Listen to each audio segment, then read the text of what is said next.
Every morning, Melanie strapped her limbs tightly to her wheelchair. She then secured the collar around her neck. Even with these precautions, the soldiers picking her up never relaxed for a moment.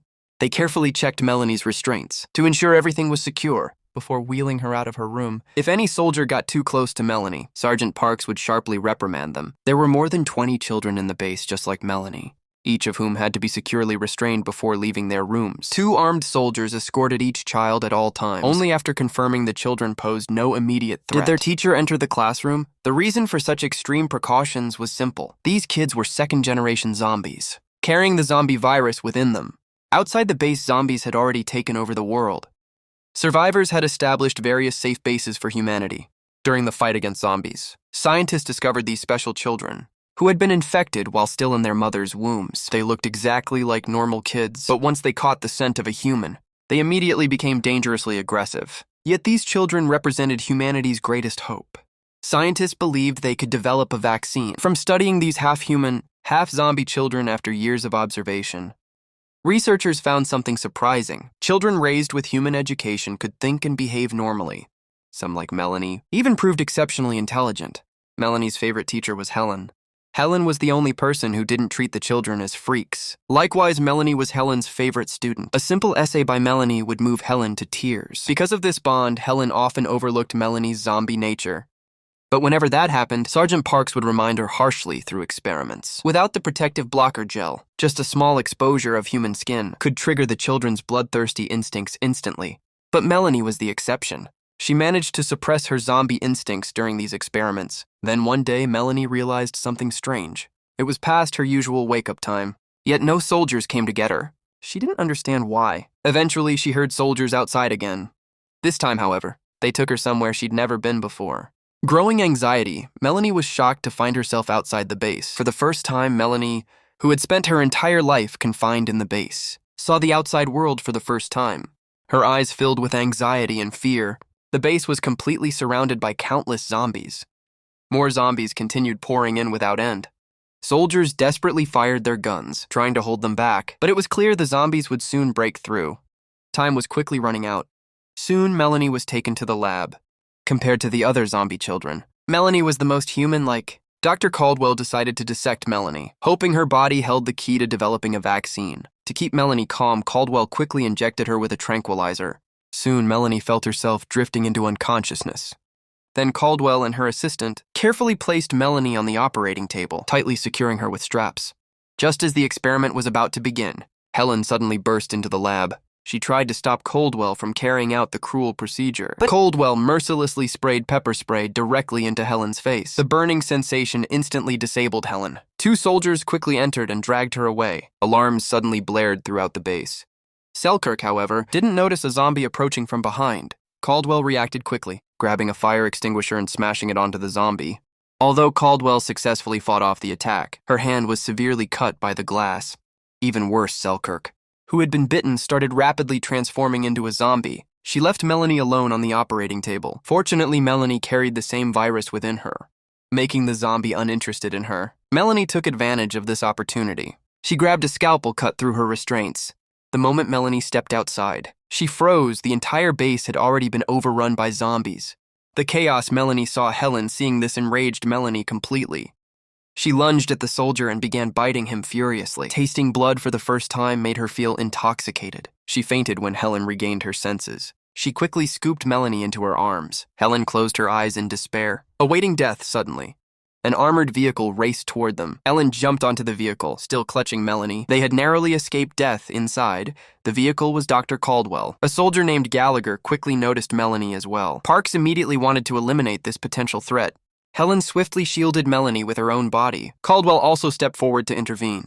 Melanie was now her only remaining experimental subject. With no other choice, Parks reluctantly backed down. But as a precaution, they strapped Melanie to the roof of the vehicle and put a bite-proof mask on her face. They headed for a lighthouse located 100 miles from the base. Another team of theirs was stationed there. However, when they reached a forest, the vehicle ran out of fuel. Forced by circumstance, they continued on foot toward the lighthouse. By evening, they reached the outskirts of a city. Parks raised his binoculars to look ahead. The city was swarming with zombies, but luckily they were all dormant. At that moment, a zombie mother was pushing a stroller through the crowd of the undead. Out of curiosity, Dr. Caldwell stretched out her foot to stop the stroller. She saw a baby squirming nonstop.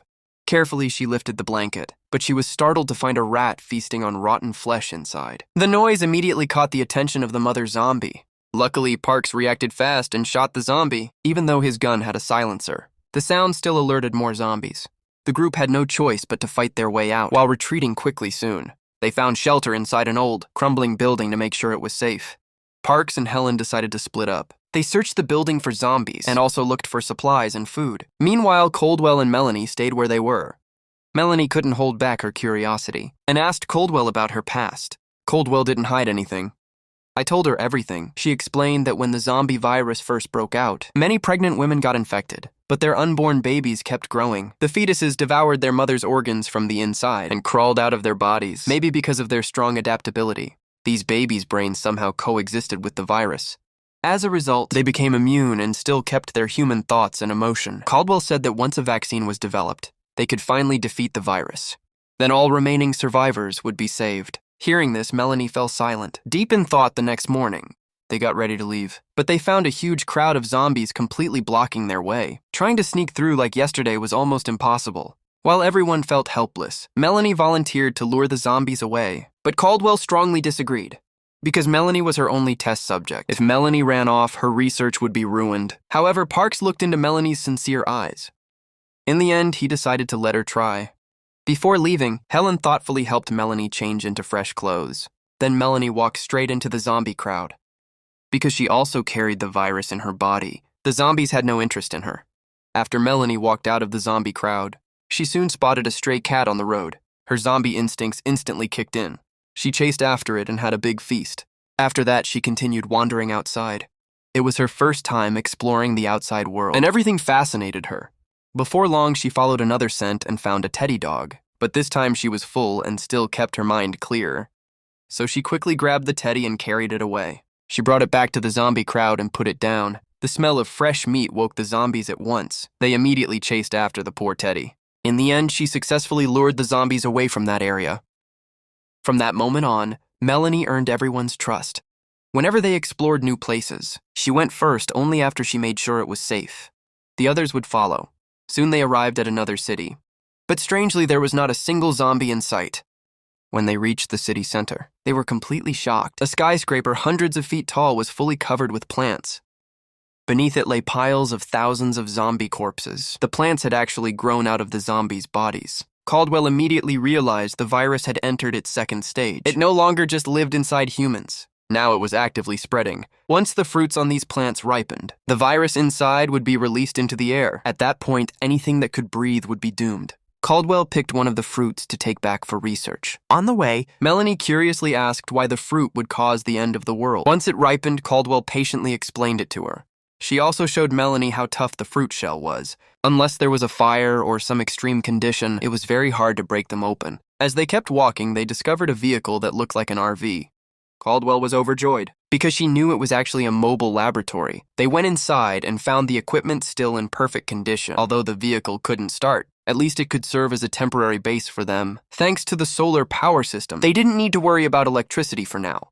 The only problem was the lack of food. Parks immediately tried to contact the lighthouse for rescue, but there was no response from the other end. Left with no choice, Gallagher decided to go out and search for supplies. Meanwhile, Melanie started breathing heavily.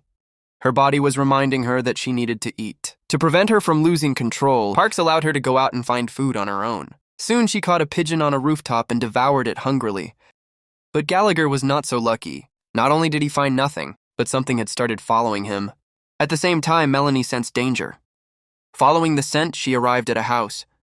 Inside, she discovered a group of zombie children like herself. Suddenly, one of the zombie kids ran in hurriedly and whispered something to their leader. Right after that, all the zombie children rushed out together. Melanie guessed that they were heading out to hunt. She quickly returned to the lab and told Parks what she had seen. Gallagher was still outside looking for food. At that moment, Gallagher found a can of food on the street. Then he saw a second can and a third one. Following the trail of cans, Gallagher reached the entrance of a supermarket because the gap between the doors was too narrow. He had to leave his gear, including his radio, outside. He had no idea he was walking right into a carefully set trap, since his radio was outside. He missed Park's urgent call. Inside, Gallagher found plenty of food. But as soon as he turned around, he saw a kid holding a huge rat. In the next second, more zombie children appeared before him. Before Gallagher could react, they all pounced on him and started biting him wildly. By the time Melanie and the others arrived, all they saw was a chewed-up corpse. Suddenly, Melanie realized something. She urged everyone to leave quickly, but as she peeked out from the supermarket, they were already surrounded by the zombie children. Parks instinctively raised his gun, but Melanie stopped him. She knew these kids just wanted to survive. She wanted to protect her own kind in her own way. Just then, a female zombie charged at her. Melanie knocked it down with a single punch. They fought like wild beasts. Relying on instinct and intimidation, Melanie tried to scare them into backing off, but their leader, armed with a bat, rushed to attack. Melanie easily dodged every swing. Because she had received human combat training, with a quick move she trapped the leader. Then she picked up the zombie's bat and struck the leader repeatedly until he died. The brutal scene completely shocked the other zombie children. They were terrified by what they saw. The others finally understood. Melanie was proving her strength to earn the respect of her wild kind. Without their leader, the zombie children scattered like loose sand. Melanie successfully LED Parks and Helen out of danger. They safely returned to the lab, but found the door wide open. As soon as they entered, they saw Caldwell wearing a gas mask and pointing a gun. Before they could react, they were knocked out by gas. Caldwell had secretly released sleeping gas into the air. Her wound had become infected, and she knew she didn't have much time left. She had to dissect Melanie to create the vaccine. But when she turned around, she was shocked to see Melanie standing up. Because of her special zombie body, Melanie didn't need to breathe as much as humans. Realizing her plan was exposed, Caldwell tried to persuade Melanie emotionally. She said if they made the vaccine, Melanie would become a hero for all humanity, and Helen would never turn into a monster. Melanie hesitated for a moment, but then she thought of the zombie children outside. What had they done wrong? They only wanted to live too. Ever since she was born, no one had truly accepted them. Except Helen, humans only wanted to use them to eliminate zombies. This world already belonged to the dead. Why should they sacrifice themselves for humans? If humans treated their lives like nothing, then maybe zombies should rule this planet. Melanie told Caldwell to stay inside the lab. Then she walked out alone. Caldwell understood what Melanie was about to do and immediately chased after her. But she didn't get far before being surrounded by the zombie children. She gave a helpless smile, accepting her fate meanwhile. Melanie reached the giant plant. Without hesitation, she lit it with a match. The fire quickly spread upward. The zombie fruits exploded one after another. Countless zombie viruses were released into the air ahead of time. Soon the virus would cover the entire Earth. After finishing everything, Melanie headed back to the lab. On the way, she ran into Parks, who had come to find her. It was clear he had already inhaled the virus. Melanie kept apologizing to him, but it was too late. Parks knew he would soon turn. Pulled out his gun and begged Melanie to end his life. He didn't want to become a monster. In the end, Melanie tearfully agreed. In the final scene, Helen woke up in the lab. She became the last human on Earth. She resumed her role as a teacher and began educating the zombie children, passing on human history as much as she could. And so a brand new civilization was about to be born.